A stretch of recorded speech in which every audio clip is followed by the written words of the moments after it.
जिस देश में बिहार ही एक ऐसा राज्य है जहाँ के नौजवानों ने अगर संकल्प ले लिया तो निश्चित तौर पर भारत में बदलाव होगा। दुनिया की कोई ताकत रुकावट नहीं डाल सकती। यही धरती है नौजवान साथी।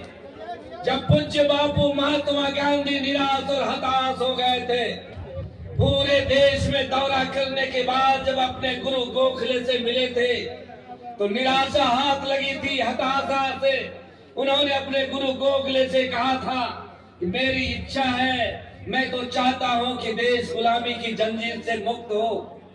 गुरु गोखले ने कहा हिंदुस्तान का दौरा आपने किया? कहा मैंने तो पूरे हिंदुस्तान का दौरा किया, लेकिन मुझको कहीं से भी आशा नहीं दिखती है। कहा जाओ बिहार की धरती पर।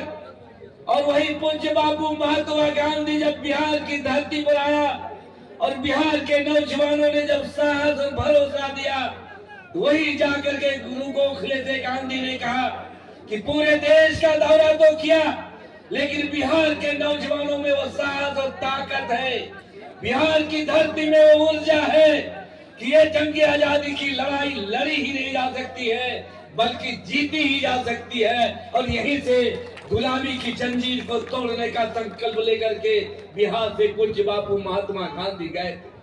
नौजवान दुख के साथ कहना पड़ता है कि आज हिंदुस्तान में बिहार के नौजवानों का जो तकदीर और मुकद्दर है वह कैद हो चुका है।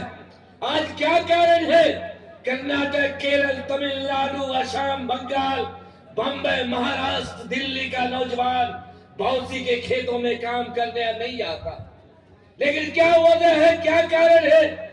जिस बिहार ने इस देश को आजादी दिलाने में अगुवाई किया, उसी बिहार के नौजवानों में से आज 1,50,00,000 नौजवान जिसके हाथों में काम करने की ताकत और क्षमता है, वो बूढ़े बाप को छोड़कर, बूढ़ी माँ को छोड़कर, जवान पत्नी को छोड़कर, बिलखते हुए अबोध बच्चे को छोड़कर दिल्ली और पंजाब की सड़कों पर दर दर की ठोकर खा रहा है, दुत्कार खा रहा है, दूसरे राज्यों में दुत्कारा जाता है।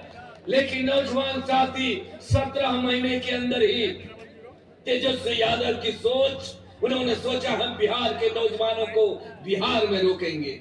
और यही वजह है कि 17 महीने के अंदर आपने देखा होगा 72 दिनों के अंदर हिंदुस्तान का यह पहला राज्य है, 72 दिनों के अंदर उन्होंने 5.5 लाख नौजवानों के हाथों में नौकरी दिया।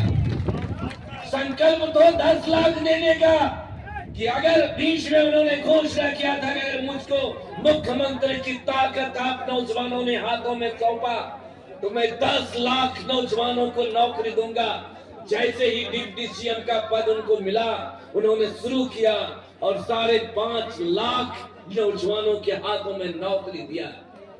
नौजवान साथी, मैं आपका अधिक समय जाया नहीं करना चाहता हूं और इसी साजिश के तहत, इसी षड्यंत्र के तहत सरकार में बैठे हुए लोगों ने समर्थन वापस लिया। लगा दिल्ली की सरकार को ये 35-36 साल का नौजवान बिहार के नौजवानों को रोकना चाहता है, बिहार में रोकना चाहता है। अगर बिहार का नौजवान बिहार में रुक गया तो फिर दिल्ली ठप हो जाएगा, हिंदुस्तान का विकास रुक जाएगा। बिहार इस तरह से पिछड़ा गरीब राज्य है कि आज जाइए दिल्ली में, मुझको तो एमपी बनने का भी सौभाग्य प्राप्त हुआ। मैंने देखा दिल्ली के एम्स में 60-65% नौजवान बिहार के लोग जाते हैं इलाज कराने के लिए।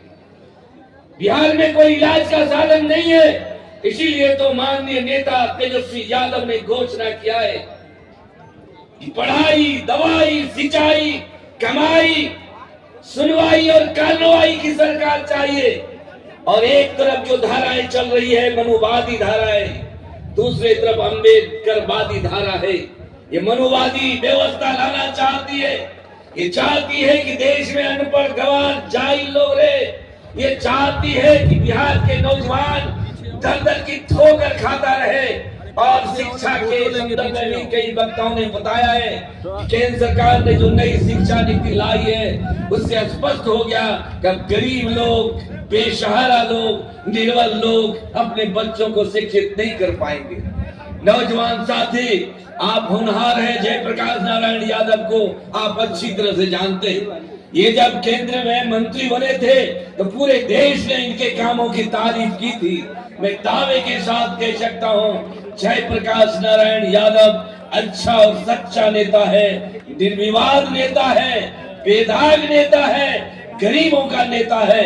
इसलिए मैं आपसे यही आग्रह करना चाहता हूँ, निर्भीक होकर के, निसंकोच होकर के, निडर होकर के लालटेन छाप पर बटन दबाइए, ताकि तेजस्वी यादव ने जो सोचा है, जो सपना है कि मैं युवकों को नौकरी दूंगा, युवकों को रोजगार दूंगा, बूढ़े माँ बाप को सम्मान दूंगा, बच्चों का भविष्य उज्जवल होगा, इस भविष्य बच्चों के भविष्य के लिए आप निश्चित तौर पर जयप्रकाश नारायण यादव जी को अपना जो उम्मीदवार है उनको एमपी बनाएं। और आप एमपी बनाएंगे तो निश्चित तौर पर बांका का विकास होगा, द्रुत गति से विकास होगा। इसलिए उस मनुवादी विचारधारा के लफड़े में, चपड़े में पड़ने की कोई जरूरत नहीं है।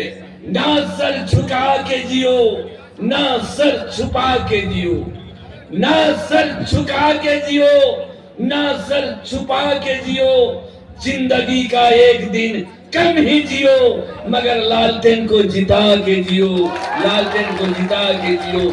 इन्हीं शब्दों के साथ आप सभी लोगों का अभिवादन करते हुए अपनी वाणी को विराम देता हूँ। जय हिंद, जय राष्ट्रीय जनता दल।